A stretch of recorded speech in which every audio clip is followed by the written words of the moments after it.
which is the best direct drive wheel in sim racing? Now, I'm very lucky. As part of this channel, I get to try out so many pieces of equipment, direct drive wheels from the top manufacturers, and now I've tried and used pretty much all of them. So I'm going to let you know my completely honest views on which is the best direct drive wheel system for sim racing. Now, it's going to be nuanced this. There's going to be bits that you might agree with, you might disagree with, but I'm just going to explain why, in my experience, I think the way I do on these things. So I want to start with the perception that some people say, oh, all direct drive systems are the same these days. It doesn't matter which one you buy. You're going to get the same experience. I don't agree with that. Part of me thinks people say that because they might have a load of affiliate links and they just want you to buy one of them and not feel guilty. But for me, these systems are very, very, very different, as I'm going to explain. Some direct drive systems give you a real sort of like solid force feedback experience where you're constantly feeling the road.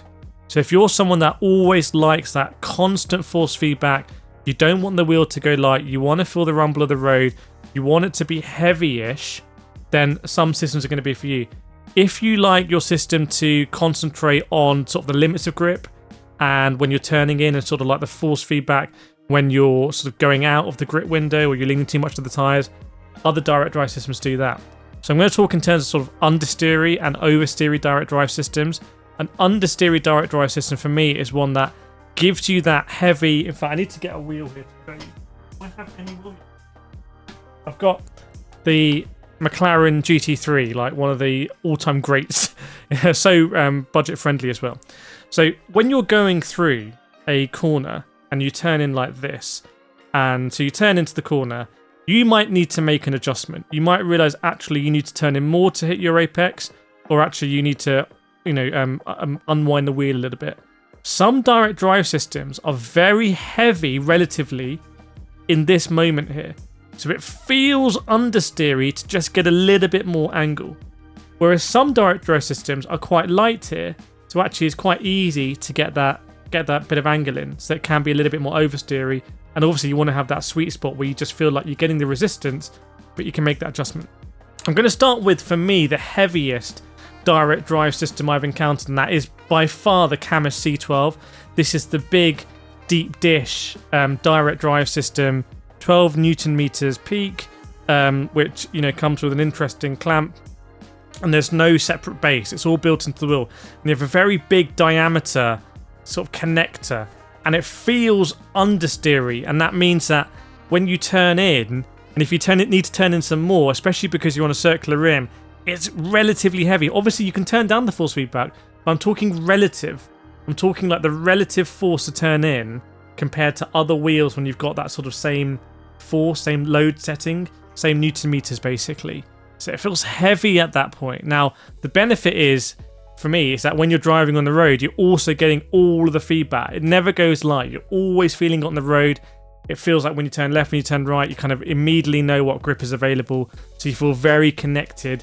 But if you need to make that adjustment or going through a chicane, it can be quite heavy. So that's very different to other force feedback systems. I want to talk about one now that's a bit oversteery. That for me is Moza. The Moza force feedback system, and I hope you'll recognize this if you've used Moza equipment, is not afraid to go light. So it's not afraid to give a very power steery sensation. So you can imagine on a Moza you've turned in, if you need to give a little bit more, it doesn't require that much more force to get more, to be honest. Now, obviously, if you're going around a hairpin or something, or you turn too aggressively going into a fast corner, you're going to feel that heavy force feedback, especially if you're using like the Moza R16 I've got here with 16 peak Newton meters. But this is the same for the 16 that I've used extensively. It's same for the R9 that I've used extensively, the R5 and the R3 as well. They all have this sensation of, if you need to make an adjustment, sure, you can make it. It's not going to be too difficult to do that. And for me, that gives a slight oversteery sensation. Now, something in the middle that I was not expecting this at all, is the Thrustmaster T818 that I have on the rig at the moment. To be honest, I didn't really know what to expect with the Thrustmaster T818. I think it's not taken seriously in sim racing. It's seen as a Thrustmaster. It's like they make entry-level wheels. But this force feedback for me is actually... I can't believe I'm going to say this. I think it's sort of like... It's a bit more constant than the Moza. So you actually get a little bit more. It's a bit more pulsating. It's a bit more sort of like you can feel the ebb and the flow of it. So you can feel like when to turn in the corner. I'm thinking of calling like Puon, for example, at Spa. Let's say you turned in at Puon at Spa. You turn in and you realise you need to turn a little bit more to hit the apex on the curb. But like, Thrustmaster just gives you a really good inducement of how to get there. So I say the Thrustmaster is neither understeery nor oversteery. It's sort of like a Goldilocks, which is really surprising because the interface is very basic. The the software you use is like super basic. Looks like it's come from the 80s.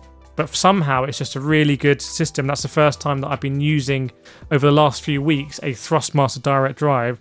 So I started on this channel on a Thrustmaster T818, it's a little bit full circle. Let's go to Logitech now. Logitech G Pro, the only direct drive system from Logitech, I think is seen with a bit more credibility than the Thrustmaster one. The Logitech one is very interesting because it's very, very, very granular. It's very buzzy if you're playing a game that has True Force enabled. And again, if you're watching this video and you have the Logitech G Pro, recognize it. Only available in a circular rim officially. So again, you have that sort of, you don't have the GT3 style, you're turning on a circular rim. But if you want to turn in more, you're going to feel like it feels like such a high polling rate that you're going to have that information to turn in. I'd say it's a little bit understeery. If you're turning in, it requires a little bit more force than you maybe feel comfortable with. So I do a lot of Gran Turismo on the Logitech. That kind of suits Gran Turismo because Gran Turismo is sort of an understeery game. So if you want to get some more rotation, depending on the car, you're probably better off actually using the throttle, lifting off or applying more throttle. It's difficult to make those sort of minor adjustments, but you do get a lot of detail. If you do, at Puon, for example, just clip the curb on the inside, you're going to feel every ridge of the curb on the Logitech system. So pretty incredible already to have these different direct drive systems. From something like the Camus, I think is a great example of heavy force feedback. Some people are going to love it. It's going to be right up your street. Moza, if you really like driving cars, it probably gives the best sensation of power steering. Real power steering sensation through those cars. Maybe not the best at open wheelers with no force feedback, for example. Then you've got the Thrustmaster, which is just really pleasurable to drive with. Sort of gives you the information, gives you the resistance if you want extra turn in, but it's not overly resistive. You've got the Logitech as well, that's got that incredible granular detail if you're using the True Force in a True Force enabled game. I mean, almost like it's just vibrating away, but giving you actual useful information. Now that leaves the elephant in the room here, really, which is Fanatec. Fanatec is probably closest to Moza, and you can interpret that how you want in terms of Moza and Fanatec being similar, and Moza coming after Fanatec. But I think I need a separate video on Fanatec. Obviously, I've been covering all of the Fanatec story with being taken over by Corsair, breaking the news of that. Interviewed the Fanatec CEO as well, Thomas Jackemeyer, ex-CEO. But Fanatec, I need to do a separate video on it because it is a little bit different there. But I wanted to do in this video to let you know that the force feedback is different. For me, it's not the same. I don't agree with anyone who says that all force feedback now is at pretty much the same standard. I think it's different. So I really want to hear from you. Let me know in the comments what you think about force feedback. Let me know if you agree or disagree with anything I said. If you do want to buy any force feedback wheels or any sim racing equipment and you want to help me out, there are affiliate links in the description. But definitely don't buy anything without looking at loads of other videos and reviews and whatnot. But thank you so much for listening, and I will see you in the next video.